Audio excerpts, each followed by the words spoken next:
It was the biggest contract I had signed so far in my career.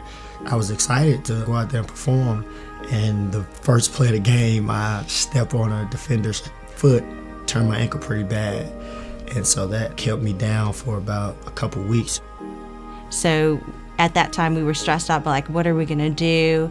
And his income playing as a professional basketball player was supporting us. He struggled on what he wanted to do or finding a job. He met the wrong crowd and ended up to start slowly selling marijuana to support pretty much what he thought he needed to do to support me and him.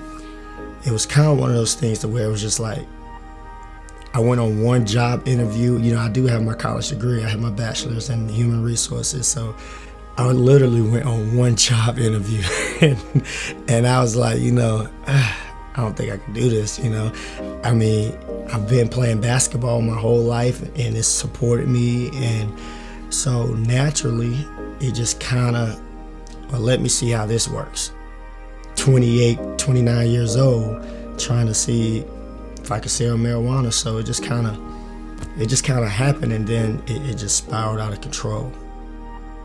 It drew me and him apart. That was probably the worst part of our relationship, was when he started clubbing so much, going out, getting to the money, while I was pretty much trying to hold it down for me and my son at home. Even playing professional basketball, the money I made, I was making decent money, but this money was just on another level.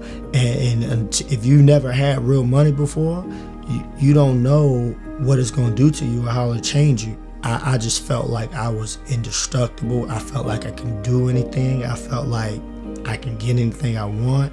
And I felt like she couldn't tell me anything. I felt like either you're going to listen to me and do what I want to do, and that's that. That's when he started cheating on me, and when I found out about it, I confronted him over the phone.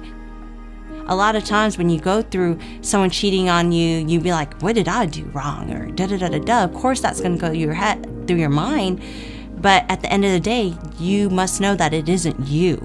It is the person that's hurting you that needs to change. And I just told him, hey, when you get back, my stuff and JJ were gonna be gone. My friends came over that night, helped me pack my car, and we drove 13 hours straight to Chicago. I honestly was like, you know what? This is what I wanted, because I'm in the streets right now. I'm hustling this marijuana. I'm making like retarded amounts of money, fast money. I felt like I wanted to be single. I didn't want that burden of her asking me where I'm at, what time I'm gonna be home. I didn't want those questions. So I honestly felt like at first, like, yeah, fine, let's go. I'm gonna live the bachelor life. I just had to get away. I didn't like what he was doing. I didn't like the person he was becoming.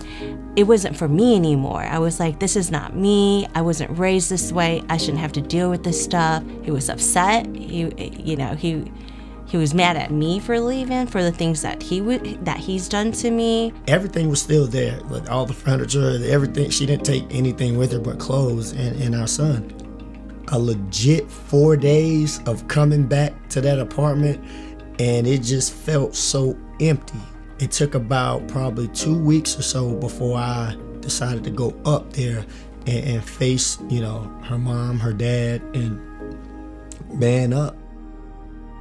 What made me forgive Rico when he came up to ask for forgiveness from my parents and from me is because I still loved him. And I still wanted to be with him regardless of all the hurt. And of course, our son. I stayed for both of us. But we got a call when we were in Chicago that, the feds were all around his mom's house. And at that time, it was like, wow, they have caught up to you. There was a big case in Charlotte, and we were, at home celebrating Easter with my family, and we're like, what are we gonna do? Me going to prison, I took it as a challenge to go in there and become the best me that I can become. Honestly, I don't know how she did it, because I put her through hell.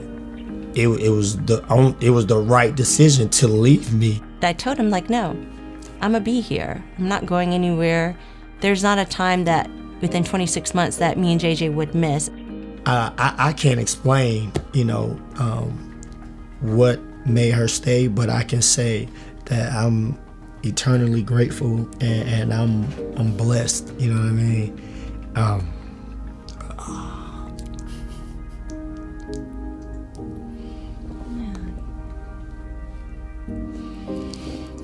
I love my baby.